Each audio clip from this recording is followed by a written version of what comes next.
Good morning. It's planting day with Shea McGee. Come on, let me show you what we got going on back here. So yesterday, the beds got completely packed with awesome soil. We put 2 arch trellises in, one in the front, one in the back, and then we brought lots and lots and lots and lots of plants. So we have about 150 square feet of garden space. So follow along as Shea and I get our hands into the dirt and fill these beds with so many plants in just one day. Today is a very exciting day. Yay! I have Nicole Burke with me of Gardenary, who you probably already follow. I would see your gardens and they are packed and full and overflowing, and I needed an expert to help me. You sent in your inquiry like you were just, I don't know, some person on the street, right? So I'm like, I don't know if this is real or if someone's like faking that they're Shea McGee. That was such a treat. So we did the consult together online. Shea has so much growing space. She's got 6 beds. One of the fun things we talked about is you really wanted to prioritize flowers. So we're gonna put flowers right here in the center. That's why we didn't trellis this bed, but the goal is for you to have something to cut every month till your first frost. And then in this back bed, we're going to fill it up with herbs and flowers and a ton of veggies. I heard you're kind of into like things that are pretty. I don't know, I could be wrong. So I was looking for like pretty plants that are gonna stay pretty all summer long. Yeah. Then we're gonna do tomatoes and cucumbers over the arches. Okay. Front and back. We'll see, but probably by the beginning of September, these tomatoes that we plant today will go all the way over. Wow. Yeah. Okay. So we've been doing some sneak peeks. Yes. A lot of people have been asking about the soil, Yes. which is like Oh, yeah. a very detailed question that I could not answer. Yes. My favorite blend, I talk about this in my books, is what I call sandy loam soil. So it's a mix of topsoil, compost, and coarse sand. Okay. And then I'll add in like earthworm castings as like my extra boost to the Okay. nutrient. So I call it my 103 mix. And so this is really the composition you're looking for with a soil. You can see how if I call this the hand grab test. Okay. So if you squeeze the soil and see how it holds its shape, but it also starts to crumble. Right. That's the perfect composition. Okay. So that's the mix. It's basically sand, topsoil, and compost equal parts. That's the soil secret. That is the soil secret. If you Google anything about Yeah. the garden, there's a million There's opinions. so many opinions. Absolutely. I mean, same thing with interior design. For a lot sure. of opinions about interior design. So I'll just take your answers. That's great. We've created these plans. Nicole is so great to like interview us and kind of ask how we cook, how we live. I love to cook. And I love to use a lot of herbs when I'm cooking. That was really important to me. And then you're helping us introduce flowers around the edges of the bed. That's right. And we'll have flowers in every bed. Okay. These beds will just be flowers. We might mix a couple herbs in there, but yeah, what I found over the years is actually, I was doing this for beauty actually. So what I started doing is adding perennial herbs around the edge of the beds and then flowers, annual Okay. flowers. And I did it for beauty at first, and then I realized it was actually a pest protectant. Okay. So a lot of the veggies we will put inside are things that attract animals and Yes. wildlife. Yeah. And what I found is the herbs and the flowers, they produce scents and smells Right. and textures that most pests don't like. Okay. So it's kind of like a little bit of a living fence. So we'll be putting that around every single one of your gardens. It's beautiful. You can eat it. Yes. And it's actually beneficial to the whole garden. So Perfect. it just works. Best day ever. Exactly. The birds are chirping. Sun is shining. The sun is shining. I think it's time to go. Let's go. I'd like to go here on both sides Okay. of the sage. Kind of counting how many I've got. Do one more on this back Okay. between the sage and the oregano. Generally what I like is an herb almost every foot. So Okay. we got 1, 2, 3, 4, 5. So we're almost there. And then we're gonna fill in with flowers. The flowers you'll get to change, but it really adds color. And then they all just kind of group together and you end up with this beautiful kind of like mass of plants. So let me show you what I have and you can pick. So this is chrysanthemum. This is Okay. gonna be just a pretty Cute. little white. Yeah. Love that. Then we've got, how do you feel about this zinnia? Is it too bright? No, I like it. Okay, so this is a peach. I thought this would look really Cute. pretty. Calendula, which I want to mix in. These are really pretty, like pale, and you can Cute. make teas and things like Cute. that with this. And these are gonna fall over the edge. We can save this for another bed. I like the pink. You do? Okay, But good. I don't know that it necessarily needs to be All together. all together. Okay, and then we have this So marigold. will Is this you too balance yellow? out the colors by, like, these two are gonna match, or are you going to, do you know what I mean? Like, Yeah. is the orange going in the back beds and then the whites and pinks up here, or is it like they're all mixed? So it's up to you. To me, like, I know we talked about having a cottage feel. Uh-huh. So cottage feel to me is you get hints of it throughout Okay. rather than like blocks. The block. Okay. So it'd be like, as you look on, you'd see a little bit of coral zinnia everywhere. Yeah. How do you feel I'm about good that? with that. So we'll spread these out in these beds, but then they'll also be Okay. in the front two beds. Great. Does that feel okay? Yeah, that's good. Yeah, so it was a trick when I first started my company, like people would hire me with like doubts. They were like, Yeah. should we put this behind the garage? Like, this is gonna be ugly. Yeah. And so it's literally been a fight to prove to people that vegetable gardens can be really pretty. Because I think they're so used to like this unsightly thing that either gets overgrown or is dead or, Yeah. you know. So this is kind of my, like, this part of it is like the secret to it looking pretty for a long time. You really don't want to plant a flower out when it's all bloomed out already, because it's kind of already done its thing.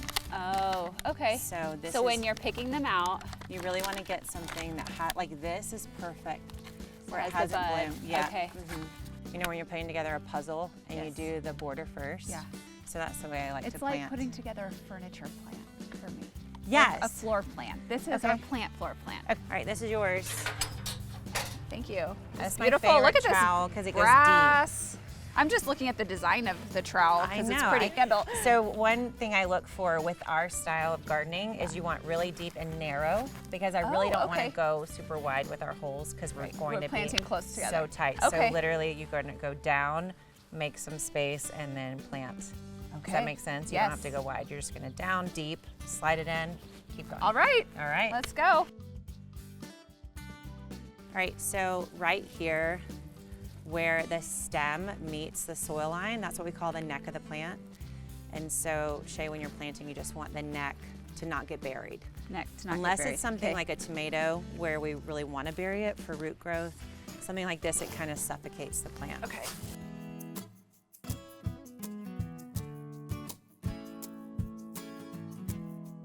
I think so many people, you know, they need to see someone like you have a garden to think that it's possible for them.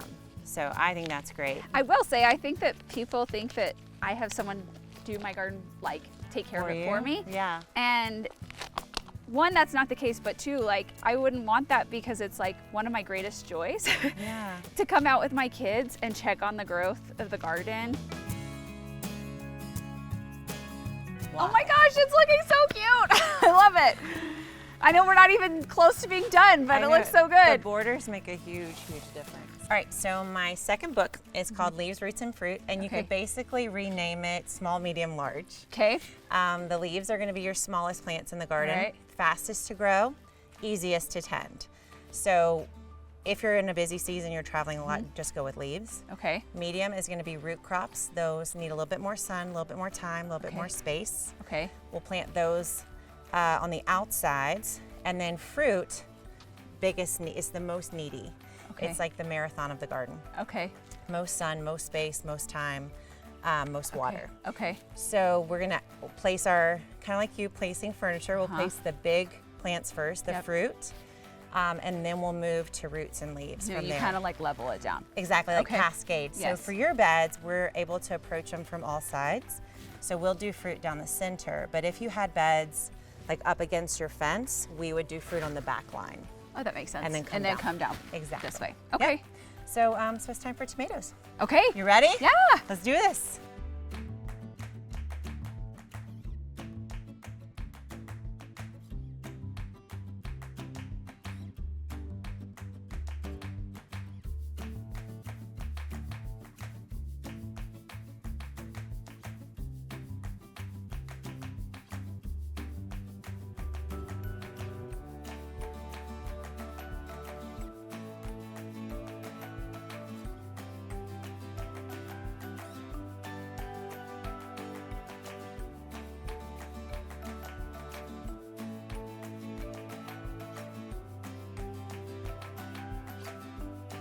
I talk a lot about, like my first seasons, I would just follow the back of the plant tag, you know? Yes. And then That's what I've been we doing. love going to national parks. And the first summer, right before I started my business, we went to Big Bend, which is like a desert, right? Right. And there's nobody watering or Yeah. fertilizing, you know. The plants were just everywhere in this desert. And I noticed, I was like, okay, these plants are thriving and the ones in my garden are not. Right. And the thing I realized is like all the plants were so close together. And it was like, oh, like plants like protect themselves by growing near each other. Okay. And so I came back home and I was like, I'm just going to plant like what I saw at the park. And it totally changed my garden. As soon as we can get full soil coverage in your garden, everything gets easy. It was like a game changer for me to go to Big Bend. All right, so most people, when you buy a plant like this from the store, it looks like this is one plant. It's really nice and full, but it's actually 3. And so they won't all survive probably, but you want to pull them apart like this so they're not competing for the same resources in the garden. This is when the people get real mad at me. So for a tomato, this one you can go past the neck. And they have like this lateral root system, so they grow roots off their stem. It's pretty cool. So we're gonna bury it to like here. Oh. And then all of that will give you this really nice, part of what we want on an arch trellis is like really deep roots so that They're strong. Exactly. Okay. You want like a strong main stem so you can see how deeply we go down. Wow. Can you see Okay. it? Yeah. So I do a stagger plant with this celery. I'm gonna go in between the peppers. Oh, okay. So this time next year, we'll stay in touch. Yeah. And I'll remind you in like February to plant cilantro. Oh. It loves cold weather. Oh, I didn't know crazy. that. So seeds I do last because they'll get lost and moved around with the plants. So you save them till the very end. So that's beans and beets. I'm gonna leave them out until we put our plant tags so that you can see the rows. So 2 finger spacing for radishes. So you need about 2 fingers for each one. And then if I'm doing carrots, I'm gonna do 3 fingers in between each one. And then we're doing beets here in this bed, so we're gonna do 4 fingers. You kind of think of the shape of the final root, and that's what you're aiming to leave the space for. And these are gonna need a lot of water. Like when you say a lot of water. So the most crucial time, it's kind of like a newborn baby, right? So like the most critical time is the first 2 weeks. And then it's like drench the soil. You don't want it like soaking, but if you can drench the soil, all these seeds. Like to a certain depth or just drench the soil? Like, you know what I mean? Yeah, like an inch. Okay. And like the goal, like for me, I'll just like spray in one bed probably for about 2 or 3 minutes. Okay. Like on a light, Setting. spray. Yeah. Setting. Okay. And if you see these seeds, so they've all got a coating, and then hidden inside is all of this magical growth, right? And so what we have to do is basically soak this until it it down. explodes. Okay. All right, so we are done with these back 2 beds. There's more to come. We're going to do the same thing on the front, and then last, flowers. Last but not least. Yes, exactly, my favorite part.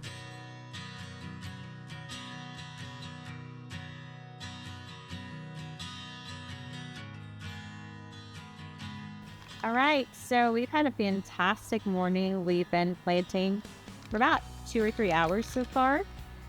We did the borders of the front 2 beds and the back 2 beds, and now we're filling in. You know, I like to do my leaves, roots, and fruit method. So we put tomatoes on the arch trellis and peppers down the center. We've planted, I don't know, hundreds of plants so far. You know, I like to exaggerate my number of plants, but it's at least 500. And we still got a lot more to go.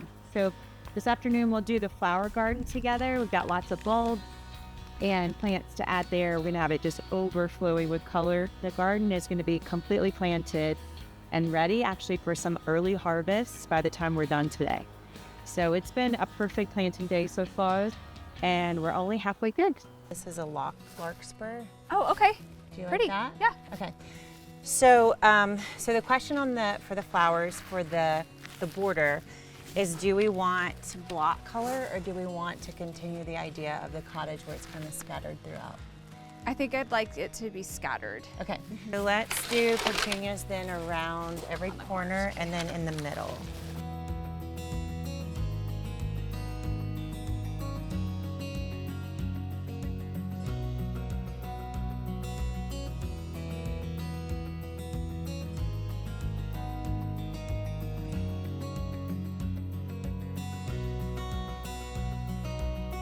You could go with some taller things, like we could put cosmos and let them just hang out a little wild.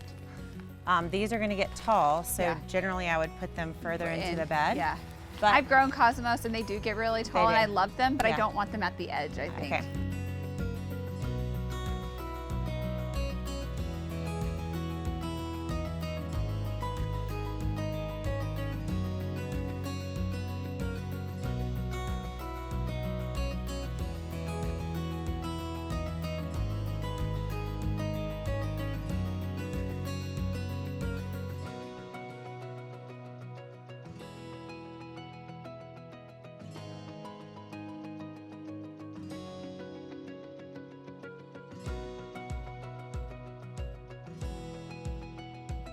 Nine, 10. 9, 2, 4, 6, 8, 10. Yeah. Do you want to do like 10 in each bed? Sure. Or Which one is this one? gladiolus? Sure. Okay. So we can just kind of place these for right now and then come back. Okay. These things are always so mysterious to me, like starting with these things Yeah, that it look is so very dead. mysterious looking. Have you done dahlias? I haven't from done dahlia bulb bulbs before? You're kind of like, on a wing and a prayer. Exactly. All right, so what's a surprise from today? That's what I like to ask everybody. What's something that you're like, oh, like The I thought I knew the way Nicole planted, but this is different. No, I think this has been so fun to see like how much you can get into one bed. I can see your gardens are full, but I didn't really realize what that required. Yeah. And I am always spacing things out more than what this is. And it already looks like you can see that it's gonna be like full and vibrant, and I love that. Yeah. So that's for me is the big surprise in a good way, is just how full these can be. The worst thing you can have in a garden is bare soil. It's gonna dry out really fast. It's gonna lose its nutrients, and it's gonna grow weeds. My goal is that the tending you do past the first few weeks when you're watering, the tending is either pruning or harvesting. Like Okay. those are really the only two. You're not weeding, you're not fertilizing, you're not pesticiding.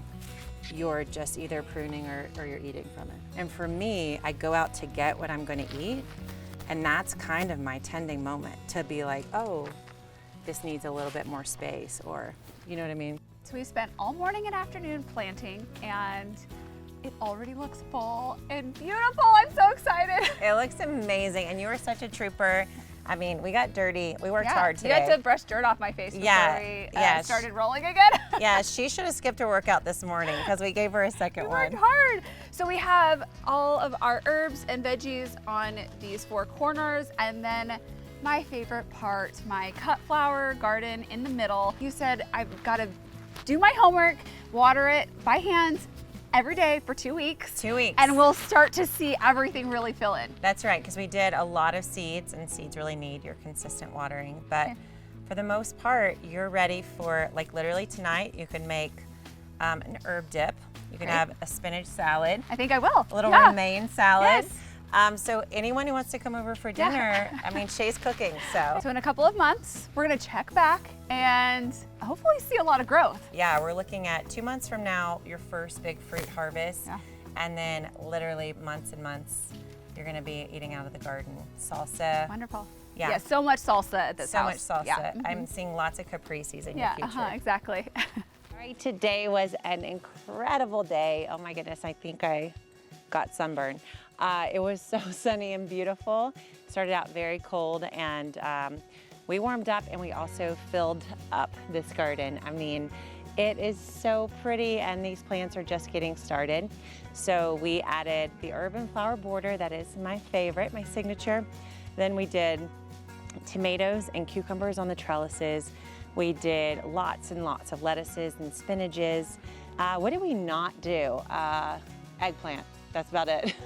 We did everything else: bush beans, beets, carrots from seed, celery, and then we went for the flowers. And we added loads of dahlia bulbs and gladiolus and cosmos, and then all these small flowers to be along the border of the cut flower garden. It was such a treat to be with Shea McGee and her team, and to be in this space with her and just think about all the fun meals she's gonna be harvesting from this kitchen garden. So, pretty magical day. It's gonna go down in the books as one of my favorite planting days for sure. So if you wanna know how to plant your garden the way I did here with Shea, then you can get started at gardenary.com. We have loads of resources and probably an upcoming workshop for you to watch right away. We also have the Gardenary calendar. This shows you when to plant what. You can go to gardenary.com/calendar. You give me 2 dates, and then I will give you all the rest of the dates so you know when to plant each and everything, just like we got to do here with Shea today. If you want to watch another planting video, you can check out this one right here, where I planted up Ellie Holcomb's garden recently, and you can compare the two and see how we filled both gardens up to the brim and made these ladies super duper happy. Thanks so much for watching the Gardenary channel, and I'll see you in your garden next time.